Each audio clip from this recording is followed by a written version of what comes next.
예, 다음은 의문의 개념입니다. 우리가 이제 국어 문법, 수능 문법이죠. 수능에 관련된 다 내용입니다. 그래서 우리가 기본적으로 국어 문법 문제를 푸는데 기본적인 개념은 좀 알고 풀어야겠다는 거죠. 그래서 의문이라는 것은 단어의 뜻을 구별해지고 더 작은 단위로 분석되지 않는 수료 단위를 의문이라고 한다. 그렇죠? 단어의 뜻을 구분해주고 더 작은 단위로 분석되지 않는 소리의 단위를 의문이라고 한다. 그러니까 살과 칼, 단어 첫마디의 시옷과 키읔에 의해 그 뜻이 구별되죠. 시옷과 키읔이 더 작은 단위로 나눌 수가 없어요. 이처럼 시옷과 키읔의 단어의 뜻을 구별해주면서 동시에 가장 작은 말소리, 그걸 그거 의문이 된다는 거죠. 그래서 우리 의문의 종류에는 뭐 여러 가지 있겠습니다는 그 성격이 더 잘 놓아지는 분절 의문, 그죠? 기억니은 디귿, 뭐 자음이나 모음으로 이렇게 딱 떨어져 나눌 수 있다는 거죠. 그래서 음소에 얹혀서 실현되는 비분절음으로 나눌 수 있다. 비분절음은 우리가 이제 뭐 장단을 말하는 거죠. 그래서 분절음은 자음 모음, 반모음으로 얘기하는 거고, 비분절 음은 장단이나 눈도 있지만 눈도 있잖아요. 길게 하는 거. 그러니까 장단, 고적, 강약 이런 부분들이 비분절 음입니다. 여기서 잠깐 보면 채소 대립상이란 말이 나옵니다. 우리가 문제 풀다 보면 채소 대립상이 나올 건데 채소 대립상이란 것은 뭡니까? 같은 자리에 오는 하나의 의문만이 달라서 우리가 달이나 돌 같은 경우도 그잖아요. 뭐만 달라? 아하고 오만 다른 거잖아요. 이걸 채소 대립상으로 해요. 두 소리는 모두 별개의 의문에 속한다. 그래서 채소 대립상 이론은 최소 대립상이 되려면 두 단어 의문의 개수가 동일해야 되고 개수가 같아야 되고, 그래서 의문의 개수가 다르다면 그 두 단어의 차이는 그래서 두 단어의 차이는 소리 의무로 인한 것이 된다. 그렇죠. 살과 알 같은 경우는 이게 모음이거든요. 이게 시옷 하나 둘 세로 붙는데 얘는 모음이 하나잖아요. 아가. 그럼 얘는 두 개인 거예요. 그럼 서로 최소 대립상이 안 되는 거죠. 아까하고 다르죠. 달하고 돌 같은 경우는 하나 둘 셋, 하나 둘 셋, 세 개로 되잖아요. 그래서 음운의 개수가 같아야 한다는 거. 이거 여기서 최소 대립상 중요한 얘기입니다. 최소 대립상이 되기 위해서는 음운의 대립상. 또 한 가지 더 얘기한다면 발음이 서로 달라야 되겠죠. 그죠? 아래 문제 잠깐 봅시다. 그럼 단어상의 최소 대립상인지 판단하고 최소 대립상인 경우로 뜻을 구분해준 의문을 써보자 그랬죠. 이게 아하고 얘는 오잖아요. 그죠? 이게 하나 둘 개수가 일단 같네. 그럼 최소 대립상이 되는 거예요. 그럼 여기서는 뭐가 달라요? 아하고 오가 다른 거죠. 그죠? 아하고 뭐가 다르죠? 오가 다른 거예요. 그 다음에 가슴에서 사슴이잖아요. 가슴 사슴. 그럼 여기는 뭐가 다른 거예요? 기억하고 시옷이 다른 거죠. 얘도 최소 대립상이 되는 겁니다. 기억과 시옷이 되는 거죠. 그 다음 고리와 오리니까 얘는 안 돼요. 그죠? 왜 안 돼요? 수능 얘도 기억, 오, 니 이렇게 된 겁니다. 하나, 둘, 셋, 넷이 되죠. 근데 오는 하나 자체의 몸 하나잖아요. 니을, 이. 얘는 세 개가 되는 거예요. 최소 개수가 서로 다르다는 거죠. 그러니까 최소 대립상이 안 되는 것입니다.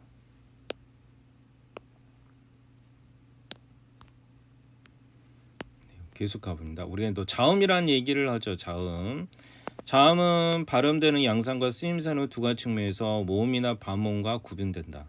발음 양상은 자음은 공기 흐름이 어딘가에 방해를 받아 만들어내는 거고, 예를 들어 비읍은 두 입술을 완전히 막았다가 한꺼번에 터뜨려 발음하는 소리이다. 그래서 자음은 홀로 발음되지 못하고 반드시 모음과 결합해야 한다는 거. 자음 체계를 보면 자음은 발음 양상, 자음이 실현될 때 있는 방해 과정을 통해서 중시한다 그랬죠. 그래서 좋은 위치, 밖으로 나오는 공기가 방해받는 위치, 어디에서 방해를 받냐. 그래서 우리가 두 입술을 양수음이라죠. 뿌뿌뿌뿌, 그죠? 양수음. 윗 잇몸과 혀 끝에서 나는 것, 보통 치조음이라고 하죠. 치경음. 그래서 트트트 스스스스스드르 이런 것을 치조음이라고. 그래서 밖으로 나오는 공기의 위치가 방해받는 위치, 입술이냐 아니면 이빨이냐, 잇몸이라고 그랬죠. 그도 센입 천장과 혀의 앞부분이냐, 즈츠츠 경구개음이라고 하죠. 또 여린 천장과 혀의 뒷부분 속에서 나는 귀역 영구개음이라고 하죠. 그 끝도 그죠? 그 끝도 영구개음. 목청 사이냐 히읗 후음이라고 하죠. 후음. 이 부분을 우리가 좀 외울 필요도 있고 위치 정도는 알아야겠다. 음운이 시주문에 나오는 물적 소리를 음성이라고 하는데 음성은 주변 음성이 영향을 받아 음운의 일반적인 분류는 다를 수 있다.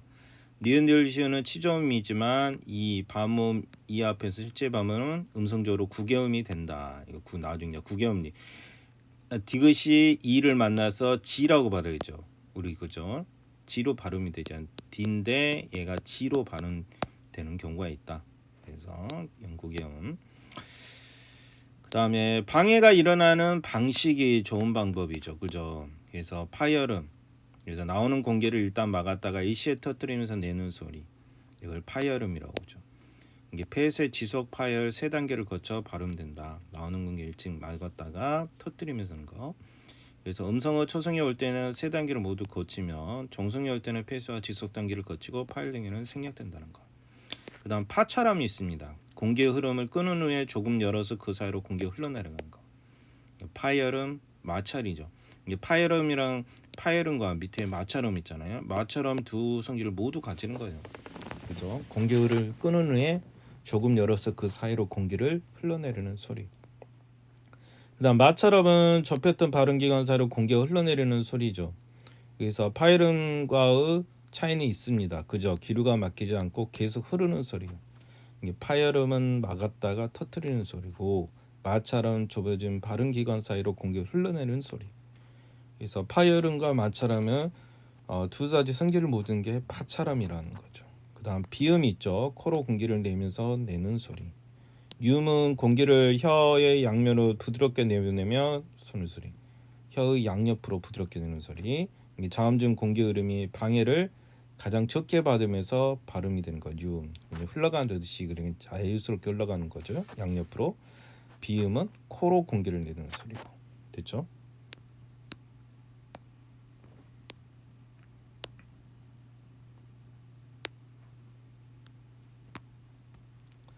그래서 파열음, 마찰음 동일한 조음 위치에 같은 종범은 발음되더라도 3가지 하이겔로 나눌 수 있다. 예사 소리, 평음, 또 된소리, 거센 소리. 그죠? 평음, 경음, 그다음에 거센 소리로 구분된다는 거. 그래서 아래 표에 보면은 나와 있죠. 자음체계 표에 보면 아까 입술 소리, 양수는, 치저음, 입술 소리, 센 유천장, 경구개음, 여린 유천장, 영구개음, 후음은 목청소리. 그다음 파열음 있고 그다음 평음, 경음, 된소리 있죠. 거센 소리. 평음, 경음, 된소리. 이게 쌍 비읍 쌍디귿 쌍기역이죠. 그다음 뿌뿌트 뿌뿌 푸트크 그죠? 푸트크가 되고 파열음. 그래서 양수는 아까 비읍 뿌뿌뿌뿌뿌 그죠? 이쪽 입술 소리죠. 양수는. 그다음 치저는 뜨뜨뜨뜨 그죠? 그다음에 어린이 여춘자는 끄끄끄크 그죠? 항상 쌍 발음이 된 소리가 되고 겉센스는 푸트크 얘네들이 되는 겁니다. 그다음에 평음 파차름 같은 경우는 츠츠츠 그죠? 츠츠츠 파차름은 뭐죠? 츠츠츠 그죠? 그다음 마차람들은 스스스 스스 우리 스스 지나가는 거 그죠? 흘러가듯이 가는 거. 그래서 파열음과 마차람의 중간 소리가 파차름 츠츠츠츠 츠츠츠츠. 그다음 비음은 마나라 그죠? 마나라 문으가 되고 그다음 유음은 흘러가듯 르가 됩니다. 르.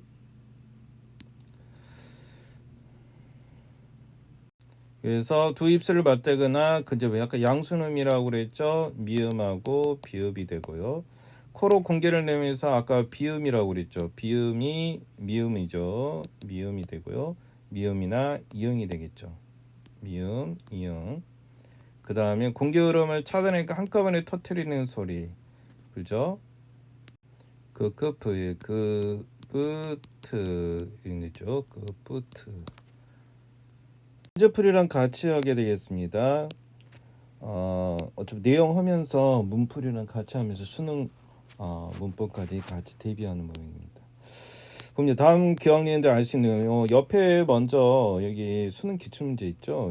수능 완성 돼 있는 번 이 부분을 먼저 하도록 하겠습니다. 보기에 가에 들어갈 말로 적정한 것은 그렇죠. 언어의 특성이 나와 있어요. 제일 먼저 언어 특성.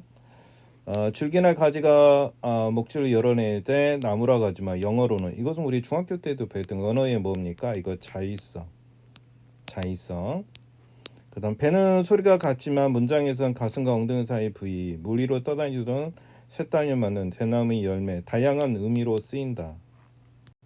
그래서 똑같은 배지만 다른 의미를 갖는 이걸 동음이어라고 하죠. 동음이어의 특성이 있다. 그다음 어리다는 중세국어에서는 어리석다로 했으면 현대에서는 나이가 적다. 이게 이제 역사성이 되는 거죠. 언어의 특성 중에. 그래서 기억님들 모두 고려할 때 언어는 무슨 특성이 있다? 가에 들어가야 되는 거죠. 그죠? 그래서 역사성 여러 가지 언어의 특성이 자의성, 동의성 이렇게 있는 거죠. 그래서 내용 신과 결합에 필요한 필연적 관련성이 없다. 그죠? 이게 이제 자의성이라는 거예요. 언어의 자의성이라는 거. 물리적 연속된 실체를 분절하 이게 언어의 뭡니까? 분절성이에요. 분절성. 그래서 우리가 뭐 사람 하면 다 분절할 수 있잖아요. 시옷 니을 이렇게 분절해서 분절음이라는 거죠. 자음이나 모음으로 분절할 수 있다. 기본적으로 어순이 정해 있다. 이걸 비문이 된다. 그죠? 언어의 뭐입니까? 어순에 맞춰서 써야 되는 거죠. 이게 언어의 체계성이죠. 언어의 체계성.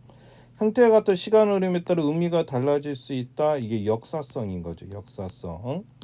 그래서 한정된 기호만은 무수히 많은 이게 언어의 창조성이에요. 언어의 창조성. 그죠? 그래서 여기 들어갈 내용은 1번. 그래서 필연적인 관련성이 없다. 이게 자우성이라는 거예요. 그죠? 시대마다 여러 가지로 달리 쓰일 수 있다. 똑같은 배지만은 다른 의미로 쓰일 수 있다. 이게 바로 자우성이 되겠습니다. 다음 보기 기억력을 알 수 있는 언어의 특성을 적절하지 않는 것은 이어져 있는 얼굴을 펴면서 이마 볼톡으로 끊었습니다. 이게 언어의 분절성이죠. 분절성. 중세고에서는 불가했던데 현대에는 이렇게 한 거예요. 이건 이제 언어의 역사성이 되겠죠. 그죠? 우리말 점 위치에 따라서 전후의 위치다. 언어가 이제 이런 체계를 모음 체계를 갖고 있는 거잖아요. 이게 체계성이죠. 체계성. 그다음 사과를 읽는 것은 좋다. 빨갛게 하는 것은 아까 말했죠. 언어의 뭡니까? 원래 어순이 정해져 있잖아요. 이것도 언어의 규칙성이라고 해요. 규칙성이라고 봐야 되겠습니다. 언어의 규칙성. 현재 표준어에는 고구마라고 하는 식물을 제주도는 감자라고 해요. 이것도 언어의 어떻게 보면 자의성인 거죠. 그죠? 자의성이 된다. 그래서 기억은 연속적인 사물의 개념을 분자적으로 표현한다. 니은은 언어는 시간에 따라 그죠? 중세고에서 달라진다는 거. 언어는 일정한 체계를 갖고 규칙에 맞게 온전히 쓰일 수 있다. 규칙성이 아까 있다고 그랬죠. 그다음 언어는 음성과 의미 관계 필연적이가 아니에요. 언어의 자의성은 어떻게 보면 우연적인 거예요. 필연성이라기보다는 우연적인 거. 그래서 필연적인 거 틀렸습니다. 5번이 되겠죠. 예, 기출 하나 더 보고 갑니다. 다음 설명을 언어와 역사성 문화에 관한 또는다. 언어는 해당 언어 중에 역사적, 사회적, 생활 형식 같은 전반적 문화를 반영한다. 그래서 문화를 비추는 거울이기도 하다. 그랬죠. 그래서 적절하지 않는 거. 우리말의 높임 표현이 발달하는데 이것은 효와 예를 중시하여 정통 그죠. 어떤 문화의 영향을 받는 거죠. 우리말의 한정된 수의 말소리와 단어를 가지고 문장의 길을 무한하게 하는 이게 언어의 뭡니까? 이게 언어의 창조성인 거죠. 그죠?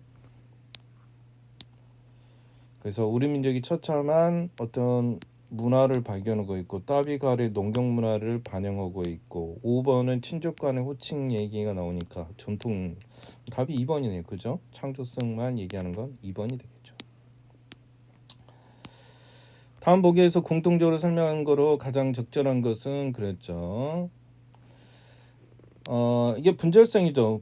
음절을 만드시 이렇게 잘라서 쓸 수 있는 거. 그 언어의 분절성이 됩니다. 기존의 형태 형태성 우리가 잘게 쪼개는 거죠. 누리꾼, 심쿵 등 새로운 단어를 만들 수 있다. 언어의 이게 창조성이에요. 창조성. 한정된 어휘 자원과 문법 조합에서 동사가 있는데 이와 같은 새로운 문장을 계속 만들 수 있는 거. 어떻게 보면 창조성. 그죠? 얘도 어떻게 보면 새로운 단어를 만드니까 창조성이 있는 거죠. 그래서 가장 적절한 것은 실제 하는 연속적인 세계를 분절적으로 표현한다.